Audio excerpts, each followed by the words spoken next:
जो कथा है ना, इस कपड़े में लिपट के रखी है, इसे घर पे कोई भी पढ़ सकता है, इसके लिए ज्यादा टीचर की जरूरत नहीं है। ऊपर संस्कृत में नहीं आ रहा तो नीचे हिंदी पढ़ लो, मराठी में आती मराठी पढ़ लो। पर नस्तो फलकृत भूतयुक्तां, ऐसे तो हम खुद ही दवा लेके खा लेते हैं कभी कभी मेडिकल पे से, पर काम बनता नहीं। और जब काम सीरियस हो जाता है तो फिर विशेष डॉक्टर के पास जाना पड़ता है। तो ऐसे ही काम जब सीरियस हो तो हमें अपने गुरुदेव के पास में चले जाना, वही वैद्य है हमारे, वही हमारा कल्याण करेंगे। और दवा वही है, पर वो कम्युनिकेशन कर देंगे, कुछ मिला के देंगे। एक हरी गोली, पीली गोली, लाल गोली मिला के दे देंगे। और कम्युनिकेशन सही हो तो फिर आपका काम हो गया, आप सफल हैं। और ये कम्युनिकेशन बिगड़ जाए तो सब खराब है ना। पहले कुछ माताएं अपने पति के कपड़े में, मराठी माताएं वो देती थी नील। मराठी लोग सफेद कपड़े पहनते हैं ज्यादा, तो पहले माताएं नील देती थी। कोई माता कम्युनिकेशन मिला नहीं पाती थी तो बाद में पति के कुर्ते पे महाभारत बन जाता था पूरा नील का। पीठ पे पाकिस्तान, छाती पे हिंदुस्तान। कुछ माताएं कर लेती थी कम्युनिकेशन, नील डाल करके पानी वानी को अच्छे से मथ लेती थी, हिला बुला लेती थी, तो एकदम चकाचक कपड़ा एकदम बढ़िया दिखता था। तो कुल मिलाकर महात्मा इंद्रदेव ये समझाना चाहते हैं कि जिंदगी में यही कथा, ये श्लोक हम पढ़ सकते हैं और इससे हमें कुछ ज्ञान भी शायद आ सकता है। पर न गुरु के नमित्तदाह, गुरु के मुख के बिना सुनने से हम कलर को अच्छा नहीं कर सकते, मैचिंग नहीं कर सकते और उसका लाभ नहीं ले सकते। आज भगवान सूत जी सौनक आदि 88,000 ऋषियों को भागवत की कथा सुना रहे हैं। कल नारद जी ने कथा सुनी सनकादिक ऋषियों के मुख से। नारद जी को कथा सुन करके कथा का फल मिला, नारद जी के पितृ धन्य हो गए और देवताओं को लेकर कथा में पहुंचे।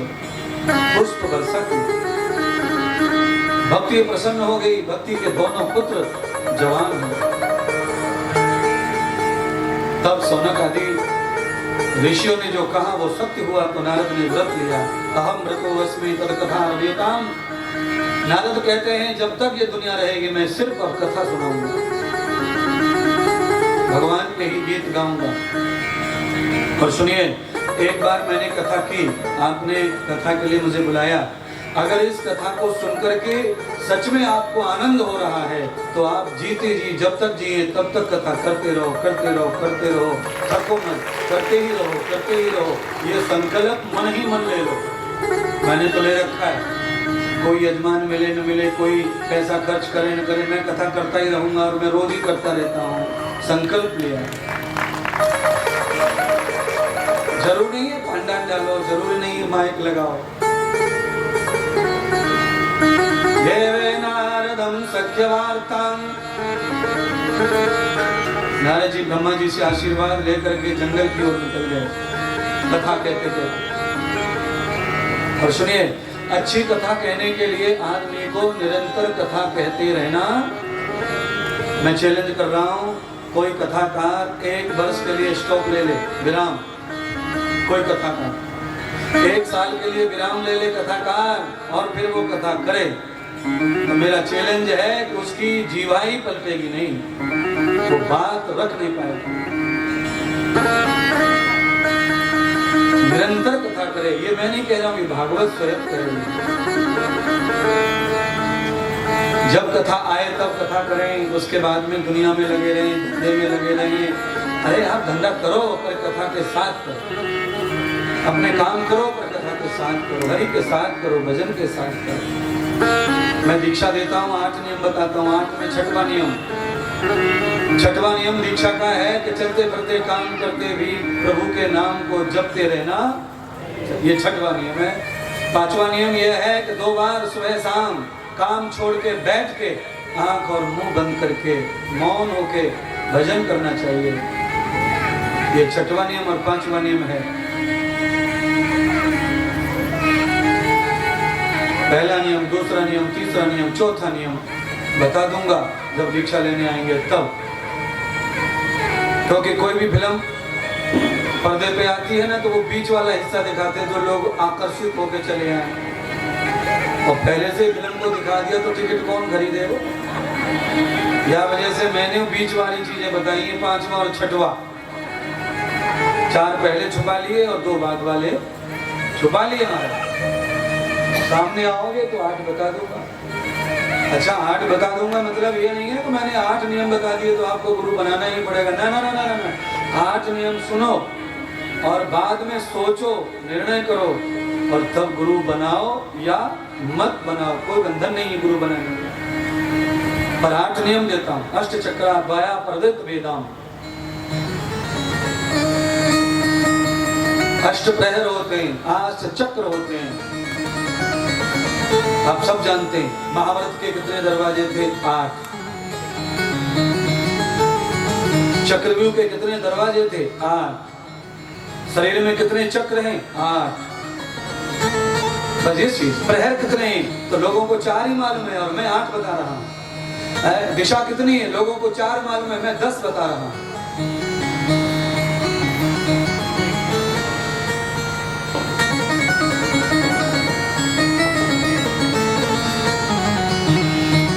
दस दिशाएं होती हैं। अष्टकोण आपने रेखा गणित पढ़ा होगा, अब तो खत्म हो गया रेखा गणित। अब खाली रेखा गणित के रूप में लोग जो है जो पढ़ते हैं, वो आर्किटेक्ट लोग होते हैं, वो थोड़ा रेखा गणित पढ़ते हैं।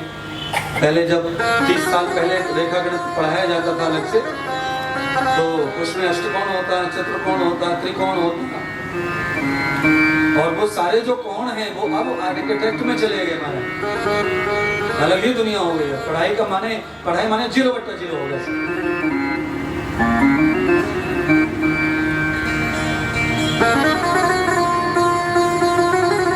पढ़ाई की स्थिति समाप्त हो गई।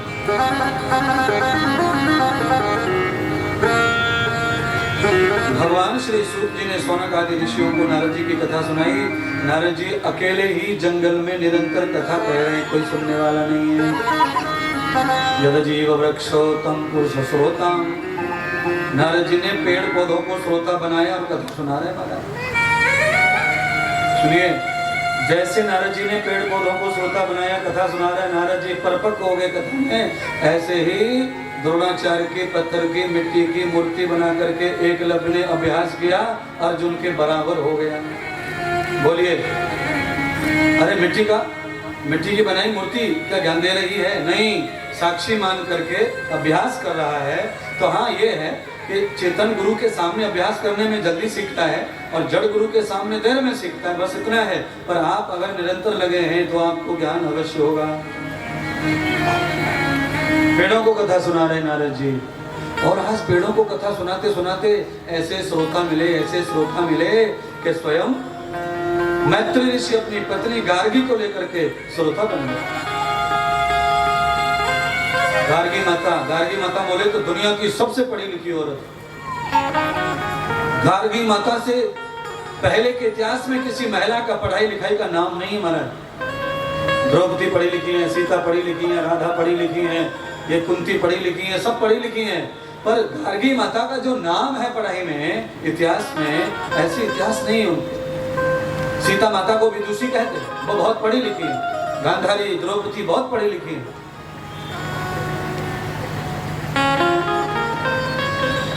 क्योंकि महाभारत के समय तो आपने देखा होगा, महाभारत में तो औरतों से सलाह लेते हुए दिखा है।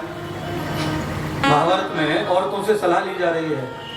गांधारी से सलाह ले रहे हैं धृतराष्ट्र, कुंती से सलाह ले रहे हैं बेटे, कृष्ण सलाह ले रहे हैं, द्रौपदी भीष्म के पास गई हैं और भी समझा रहे हैं। ये सारी चीजें चली आ रही हैं। मैंने बीच में समय के साथ में संस्कृति बदली, दुष्टों का साम्राज्य आया, राक्षसों का साम्राज्य आया, महिलाओं के ऊपर अत्याचार हुए, महिलाओं को पैर की जूती माना गया, ऐसे समय भी चले गए। अब अच्छा समय आ गया महिलाओं के लिए। क्या जीवन में महिला की जरूरत है और क्या जीवन में महिला का अस्तित्व है, ये बता रहे भगवान सूत जी और श्री नारद जी। मैत्री ऋषि ने ऐसा क्या सुन लिया जो नारद जी के शिष्य हो गए। मैत्री जी को वैराग्य हो गया संसार से।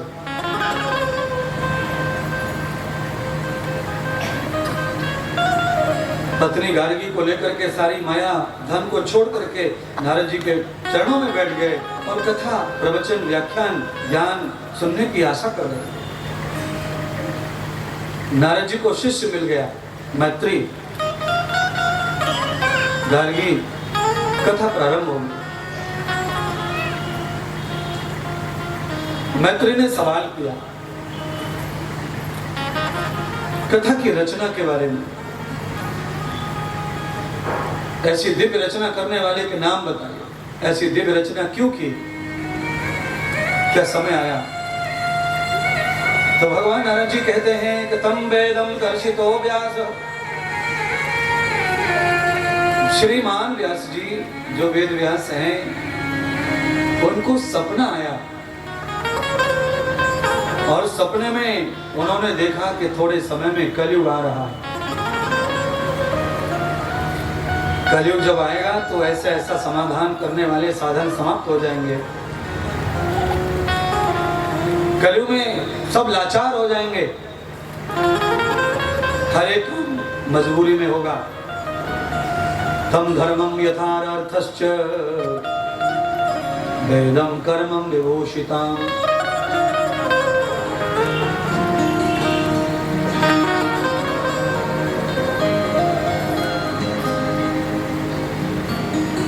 पुत्र माता पिता के साथ में मर्यादा पूर्वक आज्ञा पूर्वक नहीं जुड़ेंगे, कम से कम रह जाएंगे पुत्र ऐसे। आचार्य विद्वान ये सारे के सारे चपल और चपटी हो जाएंगे, विद्या की कमी आ जाएगी और ये चातुर से अपनी विद्या का प्रस्तुति करेंगे और भोली भाली जनता को बहकाएंगे। कलयुग में ऐसा होगा। आचार में चपलता का प्रभाव होगा और विद्या का अभाव होगा जब कलयुग आएगा। और किसी आचार के पास में अगर विद्या होगी तो उसका मूल्य होगा।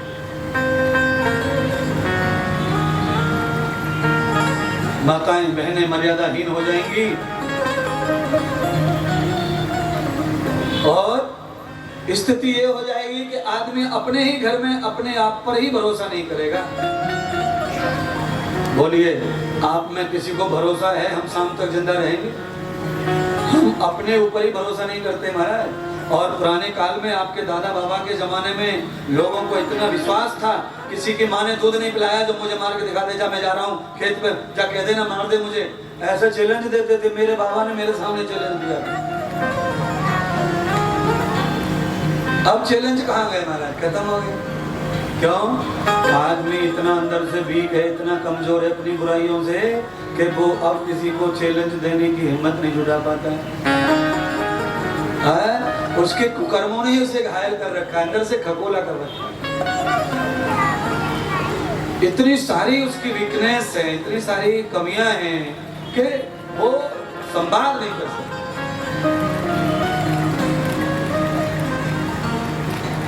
समय के साथ होता है ये, बुराई समाज में समय के साथ आई है क्योंकि हम गुलाम हो चुके हैं दूसरी भाषा के, दूसरी संस्कृति के। है सुभाष चंद्र बोस ने क्या किया, भगत सिंह आजाद ने क्या किया, है सुखदेव ने क्या किया, बिस्मिल ने क्या किया, है महर्षि दयानंद ने क्या किया, श्रद्धानंद ने क्या किया, राजा राम मोहन राय ने क्या किया, डॉक्टर कुमार ने क्या किया, भीमराव ने क्या किया, इन सब ने क्या किया। जिस संस्कृति को आज हम स्वतंत्र होकर के सरकार जो थोप रही है, इसे हम जो भोग रहे हैं, इसी संस्कृति से परहेज करने के लिए उन्होंने फांसी खा ली, पिस्तौल खा ली और वो अपने जीवन को खत्म करके चले। अंग्रेजों को भगाने के लिए सारे प्रयत्न किए लोगों ने, जिनकी तस्वीरें पूज रहे हैं ना हम सब सरकार के लोग, उन्होंने जो किया, केवल तस्वीर चौराहे पे लगाने से काम नहीं चलेगा, उनकी संस्कृति को भी मेटो, उनकी इस भाषा को मेटो। और जिन ऋषियों ने, जिन मुनियों ने इस देश को, इस दुनिया को विज्ञान दिया, संस्कृति दी, उनको लाओ मैदान में, उनकी भाषा को प्रस्तुत करो। हमारे पास में कहने के सिवाय कुछ नहीं। हम कह तो सकते हैं, कथा सुना रहे हैं व्यासपीठ पे, तो इसकी महिमा भी सुनाएंगे, और मैं तो काम भी इसी पे कर रहा हूँ। मैं कोई पंडिताई नहीं करता और ना ही मैं कोई परिवार पालन कर रहा हूँ इस कथा से, आपकी दक्षिणा से। राष्ट्र का निर्माण कितनी तरह कैसे हो सकता है, इस पे ही मैं काम रात दिन कर रहा हूँ, कैसे भी राष्ट्र का निर्माण हो। विरोध बहुत झेलता हूँ,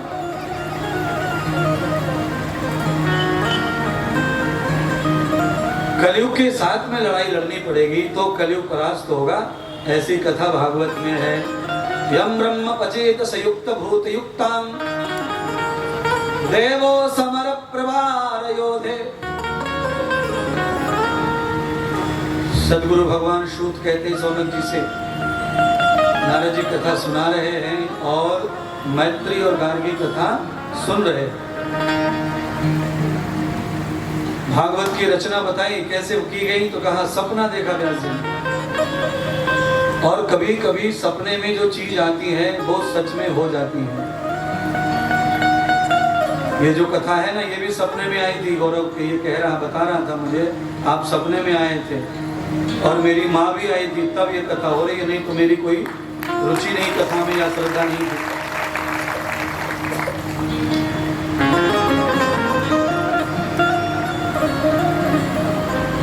कभी कभी सपने जो है वो हकीकत हो जाते हैं, क्योंकि सारे सपने झूठे नहीं होते। सारे प्रहार जैसे खाली नहीं जाती, ऐसे सपने भी सब खाली नहीं जाते।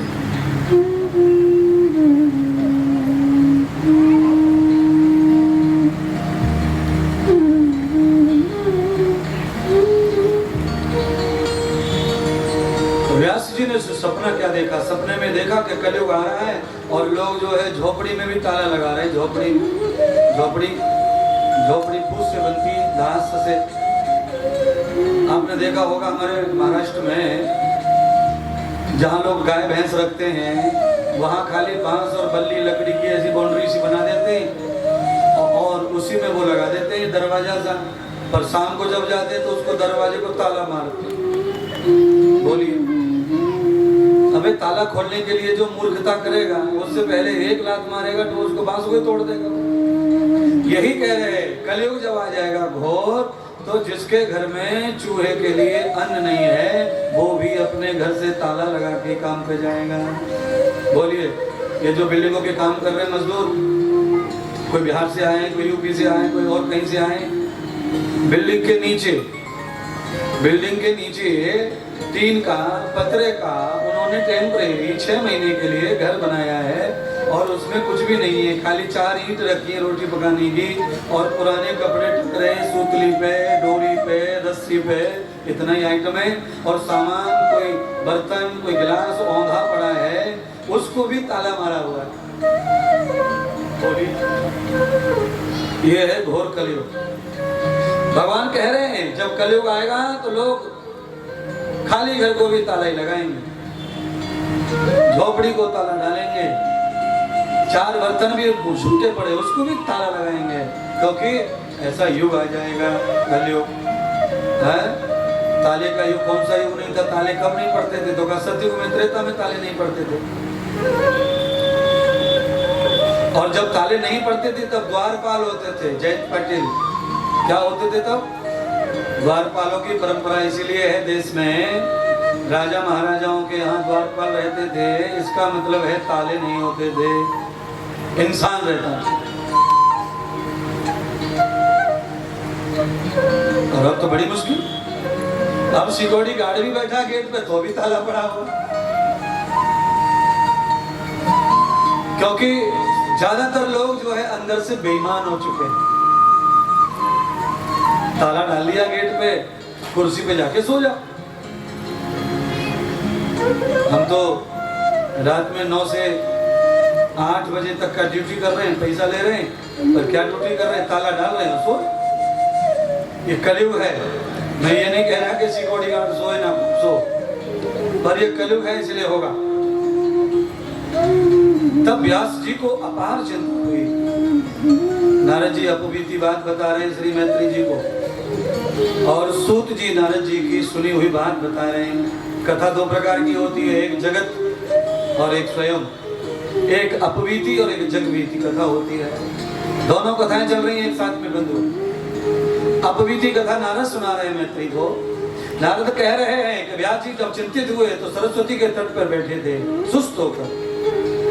मेरा आगमन हुआ, मैंने देखा कैसा ब्रह्म ज्ञानी, ऐसा तपस्वी आदमी सुस्त है, चिंता में, टेंशन में। क्या हुआ? मैंने पूछ लिया। मैंने पूछा तो व्यास जी ने पूरा इतिहास बताया। मैंने रात में ऐसा सपना देखा है और मेरी चिंता दूर करो हे नारद। तब नारद जी ने कहा तुम्हारी चिंता दूर हो जाएगी। अच्छा बताओ तुमने क्या लिखा है, क्या गाया है? तो कहा मैंने वेदों के अर्थ किए, वेदों के खंड किए, मैंने पुराण लिखे, मैंने गीता लिखी है, महाभारत लिखा है, ये सब लिखा है मैंने। अच्छा, तब नारद जी ने कहा तुमने कृष्ण का चरित्र लिखा है क्या? यदा ब्रह्मं कृष्ण रूपम, कृष्ण पर ब्रह्म है, और तुमने उस महापुरुष का, उस पर ब्रह्म परमात्मा का चरित्र नहीं लिखा, और तुमने उनका चरित्र गाया नहीं है, इसीलिए तुम्हारी चिंता कभी मिटने वाली नहीं। बंधुओं, बड़ी बड़ी बातें हैं कुछ। आप कितने भी राम के नाम, श्याम के नाम, ये सब लिखो, आप कितना भी भजन गाओ, कीर्तन की कुछ भी करो, आप धर्मात्मा पूजात्मा बने रहो, पर कहते हैं जब तक आपने राम कथा और कृष्ण कथा नहीं गाई तब तक आपका सब गाना बजाना बोलना सब व्यर्थ है। इसलिए जिंदगी में भगवान कृष्ण का चरित्र जरूर गाओ, राम जी का चरित्र जरूर गाओ। आप कहेंगे महाराज हम तो जानते नहीं कथा। अरे कथा नहीं गानी है, जो आपसे आता है ना वो आप गाओ। कहाँ गाएं? कोई सुनने वाला? कौन सुनेगा? तो कहा अपने बच्चे को सुनाओ। है लल्ला लल्ला लोरी दूध की, दूध में, ये मत गाओ।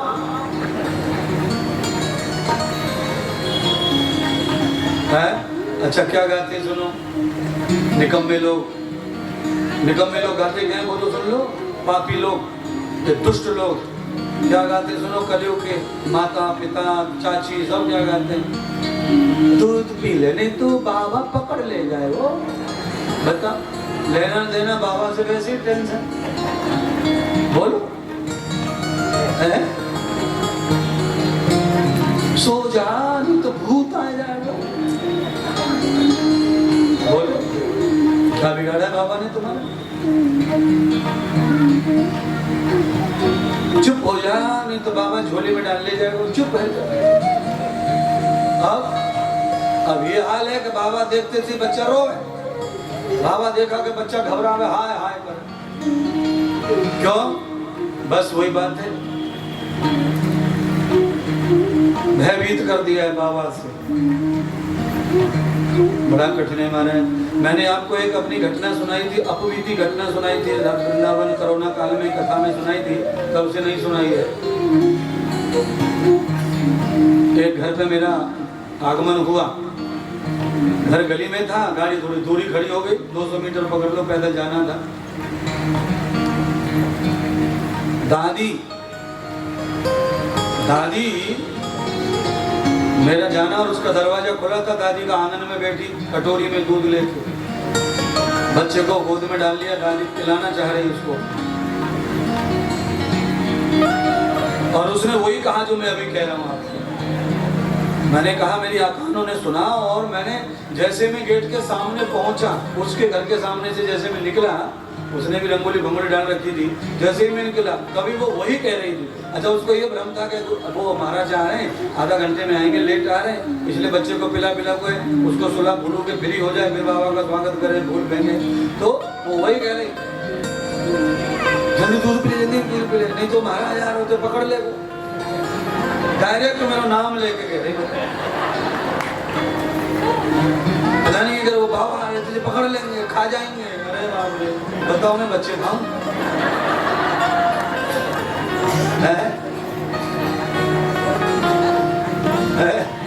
ऐसी कहानियां सुन सुन के छत्तीसगढ़ में परसों बाबा पीट दिए 2 साधु चोर।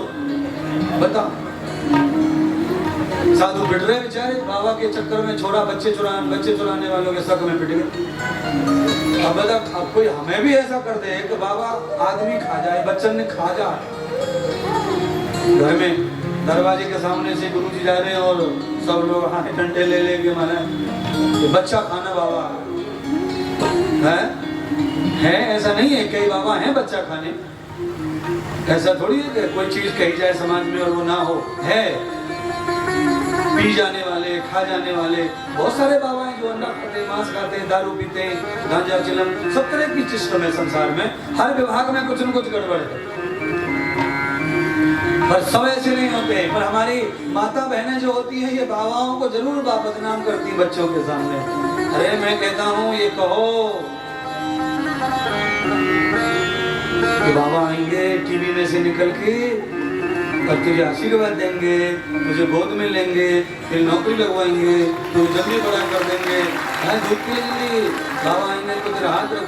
ऐसा नहीं, बाबा झोली में डाल ले जाए। मैं क्या करूँगा? तुम्हारी कमाई है, तुमको पोसो, तुम पिटो कुटो, जिंदगी भर मजा लूटो। मैं झोली में डाल के ले जाऊंगा तो क्या करूँगा?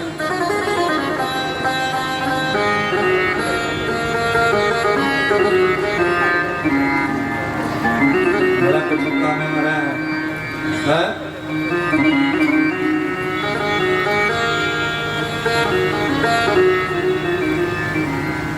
झांकी बन चुकी है, मुझे कथा कहने दो, मेरे पास बातें बहुत है। झांकी का आनंद लेना है तो कथा कहनी पड़ेगी। यम ब्रह्म कृतं जाता वेदो विदुषी स्वरूपः। भगवान वेद व्यास जी ने सपने में ये सोचा तो श्री नारद जी ने मार्ग बताया। बंधुओं, ऐसा कोई सपना आए तो जरूर विद्वान को बताओ। अपने से ज्यादा कोई घर में होशियार लगे उसको अपना सपना बता देना चाहिए। तो अपना सपना व्यास जी ने नारद जी को बताया। नारद जी बहुत विद्वान, व्यास जी के सामने ज्यादा विद्वान नारद थे, इसीलिए व्यास जी ने अपना सपना बता के मार्ग पूछा। क्या मार्ग है जिससे मैं शांत हो जाऊं? मैं बड़ा बेचैन हो गया, सपना देखा है जब से चैन नहीं। तब नारद जी ने कहा, जाओ चैन पड़ेगा। कैसे? ये मंत्र लो और इस मंत्र का जाप करो। निस्तहारम नकवस्यता निद्राम। सोना नहीं, खाना नहीं, नहाना नहीं, मल नहीं, मूत्र नहीं, सबका निवृत्ति कर दो, सबको त्याग दो और इस मंत्र का जाप करो।